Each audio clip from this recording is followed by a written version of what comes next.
जा रहे हैं बड़ी जानकारी के साथ। हरियाणा बीजेपी अध्यक्ष मोहनलाल बडौली का बयान सामने आया है। तो सीएम नायब सिंह सैनी के चुनाव लड़ने को लेकर उनकी तरफ से बड़ा बयान दिया गया। उन्होंने कहा कि नायब सिंह सैनी लाडवा विधानसभा सीट से चुनाव लड़ेंगे। स्पष्ट हो गया है, पहले भी ये कयास लगाए जा रहे थे। उन्होंने बीजेपी की लिस्ट को लेकर भी अपनी प्रतिक्रिया दी है, तो ये भी आपको सुनवाएंगे। लेकिन बड़ा बयान मोहनलाल बडौली की तरफ से दिया गया। हालांकि ये कयास पहले लगाए जा रहे थे कि कुरुक्षेत्र के लाडवा से नायब सिंह सैनी को चुनावी मैदान में उतारा जा सकता है।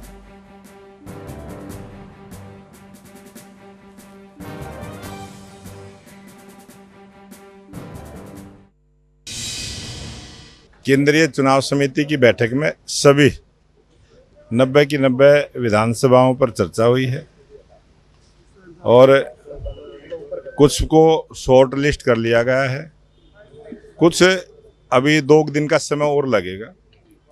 2 दिन के बाद फिर दोबारा से बैठक होगी, तब उस पर निर्णय करेंगे। अभी किसी भी प्रकार का कोई भी निर्णय हुआ नहीं है। मैं प्रदेश अध्यक्ष हूं और प्रदेश अध्यक्ष होने के नाते 90 की 90 विधानसभा सीटें लड़वाने का काम करूंगा और मैं खुद चुनाव नहीं लड़ रहा हूं। सीएम कहां से चुनाव लड़ने जा रहे हैं, ये बता दीजिए।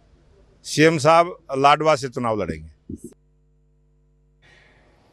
और चलिए सीधा रुख कर लेते हैं। संवाददाता प्रोक्ष चौधरी हमारे साथ जुड़ गए हैं।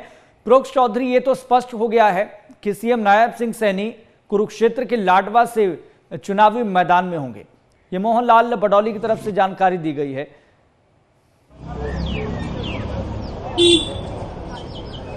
जी बिल्कुल यश, देखिए मोहनलाल बडौली प्रदेश अध्यक्ष ने अभी जानकारी दी है लाडवा से चुनाव लड़ेंगे, क्योंकि माना जा रहा है कि लाडवा में क्योंकि सैनी समाज की जो संख्या है वो काफ़ी ज़्यादा है और ओबीसी की जो संख्या है वो काफ़ी ज़्यादा है, तो उसके मतलब सेफ सीट मानी जा रही है। तो उस रिगार्डिंग लाडवा से जो है मुख्यमंत्री नायब सिंह चुनाव लड़ेंगे। और इसके अलावा बात करें तो 90 की 90 विधानसभा सीटों पर जो चर्चा है वो पूरी हो चुकी है और कुछ जो नाम है उनको शॉर्टलिस्ट किया जा चुका है। ऐसे में माना जा रहा था कि काफ़ी नामों पर चर्चा हो चुकी होगी, तो उस पर जो मोहनलाल बडौली है उनकी तरफ से बयान आया। विधानसभा सीट शॉर्टलिस्ट कुछ सीटों को कर लिया गया है और अब कुछ जो सीटें बच गई है उन पर दोबारा से चर्चा होगी। उस चर्चा के बाद जो सूची है उम्मीदवारों की वो जारी की जाएगी। इस चीज़ से भी इनकार कर दिया है मोहनलाल बडौली ने कि एक ही सूची जारी की जाएगी, अलग अलग सूची जारी की जाएगी। पहले कुछ सीटों की उम्मीदवारों को घोषित किया जाएगा, उसके बाद बाकी उम्मीदवारों को घोषित किया जाएगा, क्योंकि बीजेपी चाहती है कि जो लोकसभा के नतीजे आए थे ऐसी गलती दोबारा ना हो। इसको लेकर तमाम बैठकें तैयारियां की जा रही है। उन चेहरों, जिताऊ चेहरों को वो मैदान में उतारा जाएगा जो जीत के विधानसभा पहुंचे, क्योंकि जिस तरीके से लोकसभा के नतीजे रहे थे उसमें कुछ विधानसभा ऐसी रही थी जिसमें कमजोरी जो है कमजोर बीजेपी पड़ती नजर आई थी और उसके कारण नुकसान लोकसभा के नतीजों में हुआ था। तो ऐसी गलती दोबारा ना हो, इसको लेकर जो है तमाम बैठकों का दौर चला है। और अब केंद्रीय चुनाव समिति की जो बैठक हुई है उसमें कुछ जो शॉर्टलिस्ट कर लिया गया है कुछ चेहरों को, और कुछ पर दाव खेला जा सकता है या नहीं खेला जा सकता, उस पर चर्चा भी होनी है।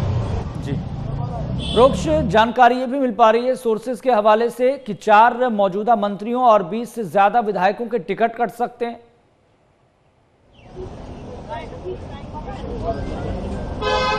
जी बिल्कुल, भारतीय जनता पार्टी यही देख रही है कि जिताऊ चेहरों को भेजे। ऐसे बहुत से विधानसभा है, सर्वे करवाया जाता है। उन सर्वे के मुताबिक क्या किसी विधानसभा सीट पर कमजोर जो है भारतीय जनता पार्टी हुई है, तो उन सभी पर जो है विचार विमर्श होता है और